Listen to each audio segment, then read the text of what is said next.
దేవుణ్ణి పరిచర్య చేయాలంటే ఒక ఇంటర్వ్యూ ఉంది. ఆ ఇంటర్వ్యూలో 3 క్వశ్చన్లు ఉన్నాయి. అవేంటో తెలుసా? ఫస్ట్ క్వశ్చన్, పేతురు నన్ను ప్రేమిస్తున్నావా? సెకండ్ క్వశ్చన్, పేతురు నన్ను ప్రేమిస్తున్నావా? థర్డ్, పేతురు నన్ను ప్రేమిస్తున్నావా? దేవుడు పేతురు నీకు ఏ టాలెంట్ ఉంది? నువ్వు గొర్రెలను కాయగలవా? వాటికి మేత పెట్టగలవా? వాటికి నీళ్ళు పెట్టగలవా? వాటికి ఏదన్నా జబ్బు చేస్తే నువ్వు దాన్ని సరిచేయగలవా? నీకున్న టాలెంట్ ఏంటి? నీకున్న సామర్థ్యం ఏంటి అని దేవుడు ప్రశ్న అడగలేదు. అని దేవుడు ఇంటర్వ్యూలో అడగల. ఒకే ఒక్క ప్రశ్న 3 టైమ్స్, పేతురు నన్ను ప్రేమిస్తున్నావా? ఆయనను ప్రేమిస్తే అక్కడ ఏ టాలెంట్ కావాలో, ఏది అవసరమో అవన్నీ కూడా మనలో కంప్లీట్ అయిపోతాయి. ఆ టాలెంట్స్ అన్నీ కూడా మనకు వచ్చేస్తాయి. ఎప్పుడు?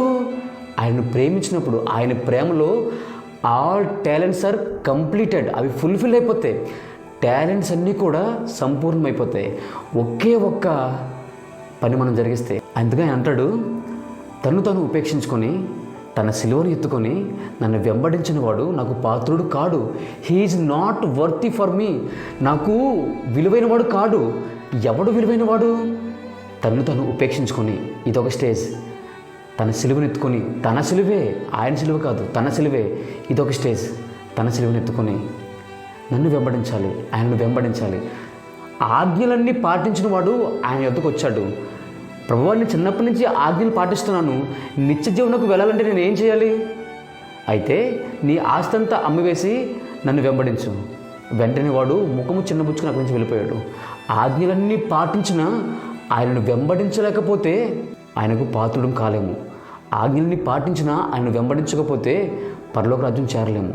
ఇవన్నీ స్టెప్ బై స్టెప్, ఇవన్నీ ఒక్కొక్క టార్గెట్స్. తను ఉపేక్షించుకోవాలి, తన సిలువను ఎత్తుకోవాలి, ఆయనను వెంబడించాలి. ఒకవేళ తన సిలువను ఎత్తుకొని ఆయనను వెంబడించినా రాంగే. లేదంటే ఆయనను వెంబడించేసి తన సిలువను ఎత్తుకోకపోయినా రాంగే. లేదా తన సిలువను ఎత్తుకుని ఆయన వెంబడిస్తూ తాను ఉపేక్షించుకోకపోయినా ఆయనకు పాత్రుడు కాడు. ఈ 3 పర్ఫెక్ట్గా జరగాలి. ఈ 3 ప్రశ్నలు అంటే 3 ఏంటంటే సంపూర్ణంగా ఒకే ఒక్క మాటలో సంపూర్ణమైపోతున్నాయి. పేతురు నన్ను ప్రేమిస్తున్నావా? ప్రేమిస్తున్నాను ప్రభువా. నీవు ప్రేమించే ప్రేమలో ఇవన్నీ సంపూర్ణమైపోతాయి. అవన్నీ ఆయనే సంపూర్ణం చేస్తాడు. మందకి ఏం పెట్టాలి, మందను ఎలా చూసుకోవాలి, ఎలా కాయాలి, ఇవన్నీ నాట్ రిక్వైర్డ్. నీకు ఏ టాలెంట్ ఉందో దేవునికి అవసరం లేదు. నువ్వు ఆయన ప్రేమిస్తున్నావా? ఎంత బాగుందో కదా ఇంటర్వ్యూ. ఇలా ఇంటర్వ్యూ ఎవరైనా చేస్తారా? మన దేవుడు చేస్తాడు. నన్ను ప్రేమిస్తున్నావా?